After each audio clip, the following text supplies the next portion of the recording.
Good morning. Welcome back to another episode of Bonded by the Land. This morning, I'm going to do a little hunting. I'm going to be in the woods hunting too, but I'm also going to be chasing the problem with possum. Yeah, they after my chickens, but I will be doing some hunting and doing bow hunting. I'm going to give them a chance. You know how it is. He likes to give everything a sporting chance. I'm giving them a chance. But they're already ahead of me. I'm not on the books yet at all. You ain't in the truck yet? I'm going to finish my coffee.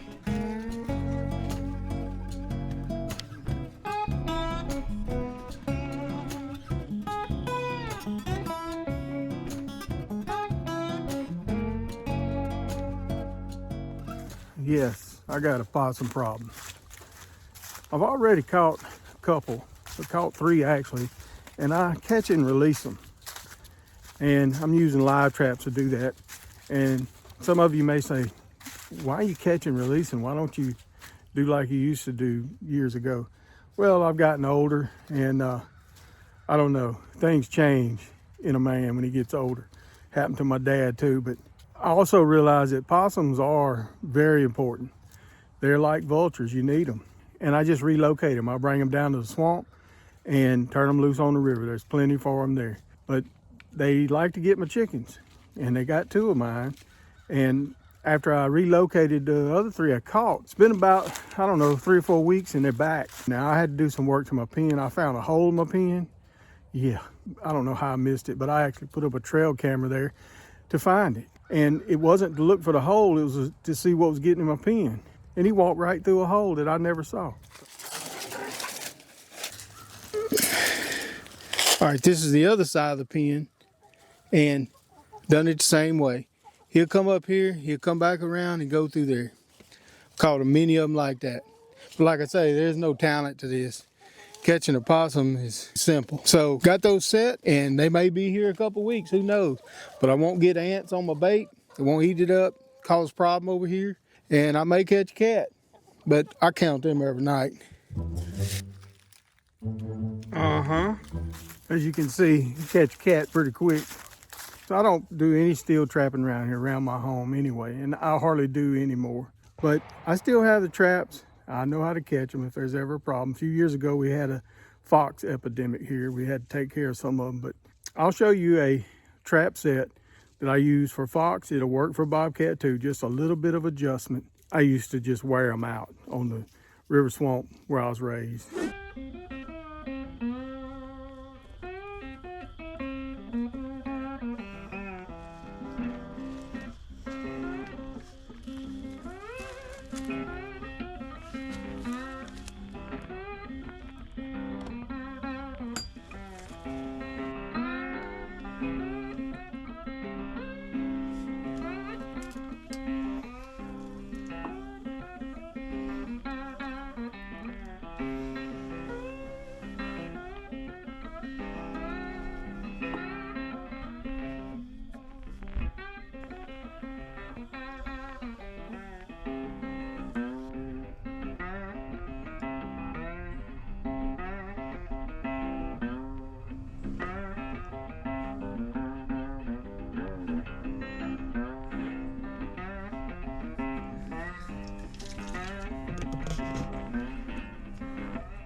All right, so I got a spot here along a trail, and it's a specific location because this little tree here, but they travel trails when they hunt.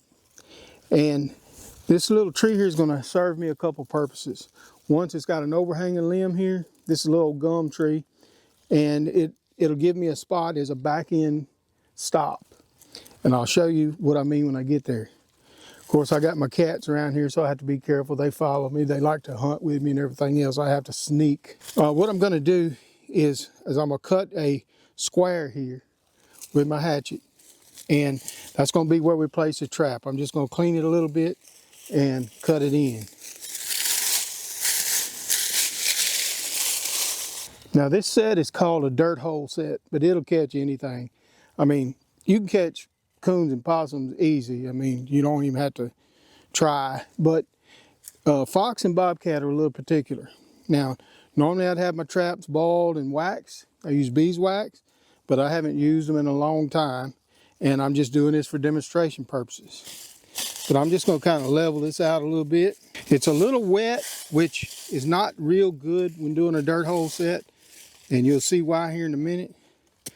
But I'm just gonna cut me a square.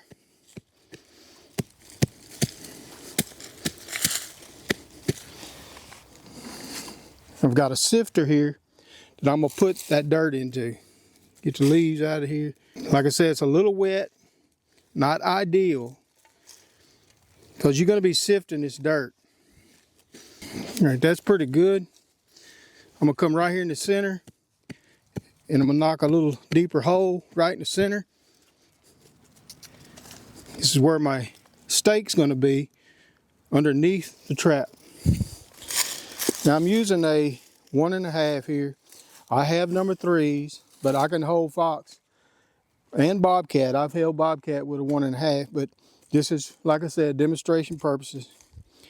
And I'm gonna put my stake right here. It'll be underneath the trap. I'm gonna go ahead and set this trap so I don't have to fiddle with it. It's dirty, rusty, and everything else. And it's hair triggered. I hair trigger all my steel traps. And that means I just file a little shelf right on the end. But it being set, I can come here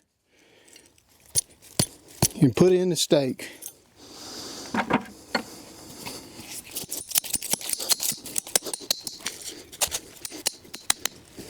It's down underneath the trap.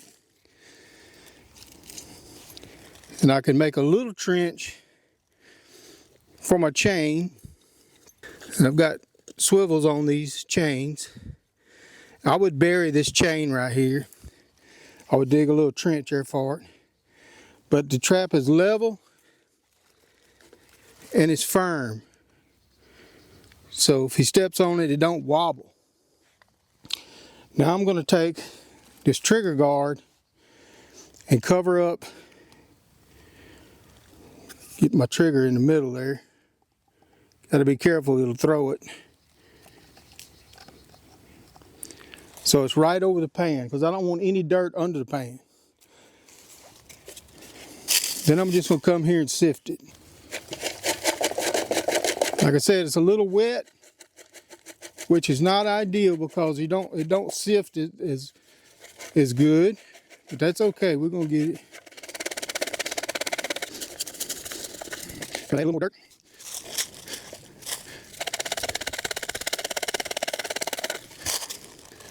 Save a little bit of dirt for covering up the pan when I'm done. Yes, I have had my hands caught in them. And that's what makes this trigger guard extra special.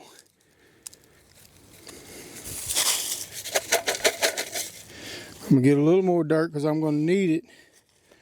Cover the pan.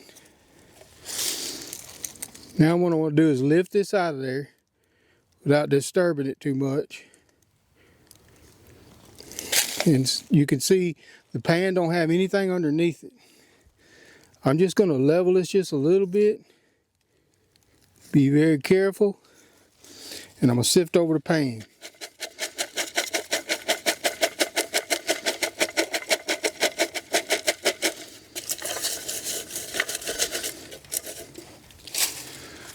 Now what I'll do is take a branch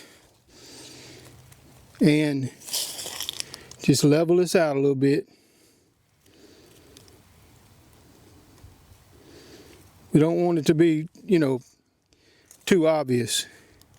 But if you've prepared your traps right, balled and waxed them or dyed them, however you do them, and you cover them with this dirt, and I use a fox urine to draw them in, you'll be good. All right, now we're gonna do the next step. All right, I know my pan is right here, trigger. I'm gonna come back about 4 inches, 3 to 4 inches, from that pan and go in at about 45 degrees with a hole here. And I'm against this tree here, so it's giving me a little fit with a root. But I'm gonna dig that out like that. All right, I do make them even deeper, but for demonstration purposes. Then I'll take a piece of bait, which is usually some roadkill rabbit or a piece of trimming or something from a rabbit. Just a little bit, I'm talking very small, and I stuff it down in there and make it stick. And then we bait it. Now I'm gonna show you what I do to make him come in here.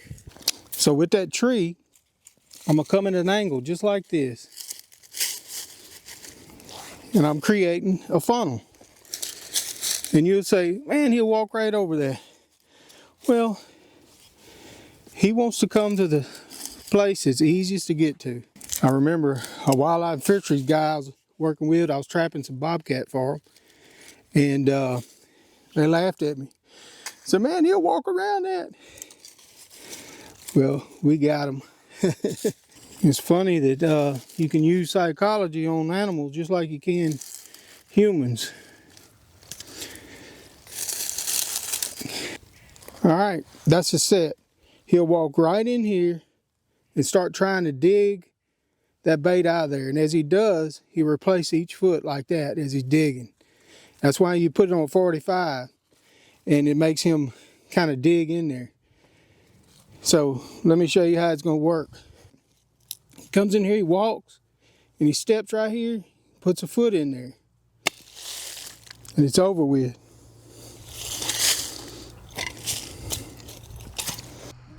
Well, not another one for the record books, that's for sure.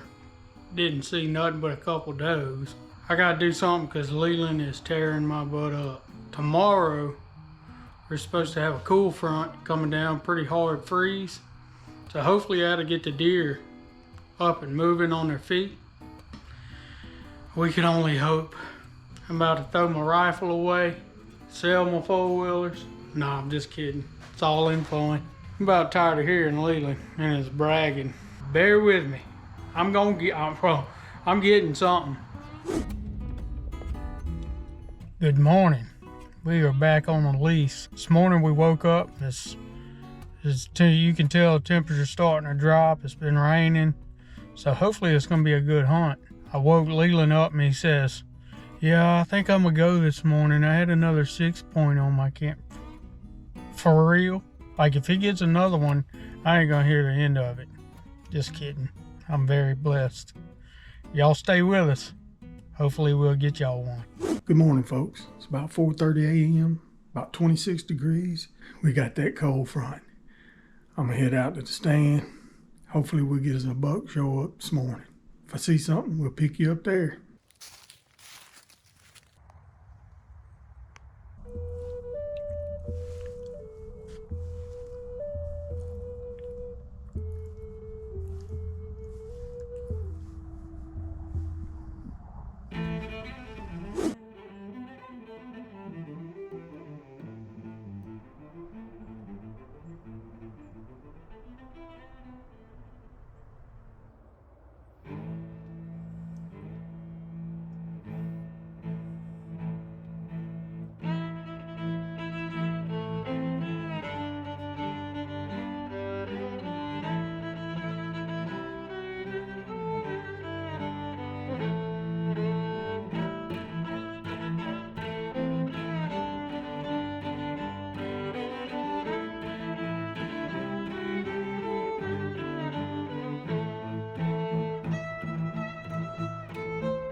Well, let's go find him. As soon as it got daylight, they took off. Can't really tell exactly what they were, but looked like 3 does. I'm gonna pull the trail camera card when I leave and see what they were. Got my coffee though. No bueno. I know there was at least 2 or 3 out there, does, I could tell. I got the card. and we're gonna see what they were. But I've been seeing them come there on the trail camera, but I just don't want to shoot any does. But I didn't even have opportunity this morning because before it even broke good daylight, they just eased off. They didn't blow at me or anything, and took off. But my head got kind of chilly this morning, ears that is, and my hands. But I got my favorite shooting gloves on. These are motorcycle gloves. They're insulated and they're thin.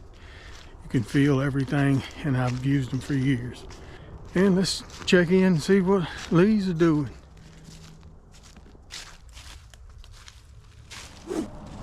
Stinking piece of corn out in the middle of the woods. Look at that.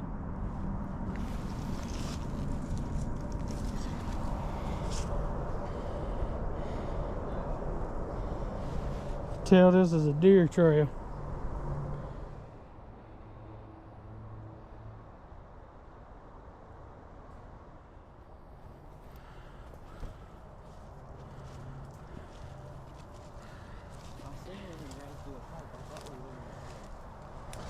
There he is, boys. Now I guess I gotta go swim.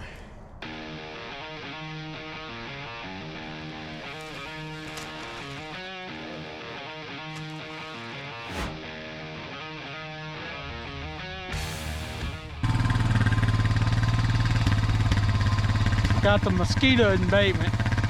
When we first got in this club, I had this buck we named Crab Claw.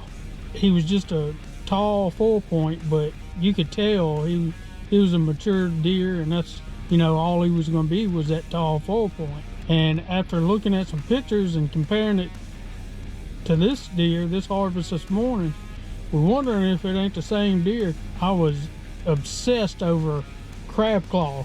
We know he had a scar on, I think, his left side, and we're gonna go see if we can identify that scar when we get home and get him hung up. Pretty positive this is him, or he's got some strong genes, one of the two. But before we get to hanging and skinning, I gotta go warm up a bit. Coffee time. Yeah.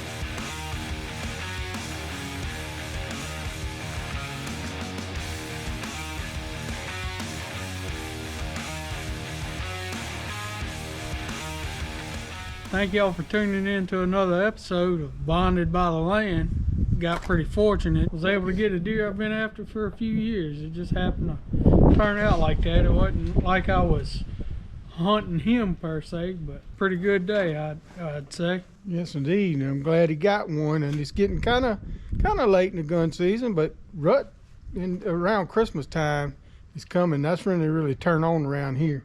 Leland's been slaying them, but I hadn't killed a thing. I'm still trying to get one back here with my bow, and just no luck yet. Anyway, thank y'all for joining again, and we're going to see you on the next one. Yeah. Remember, like, follow, share, and hit that bell.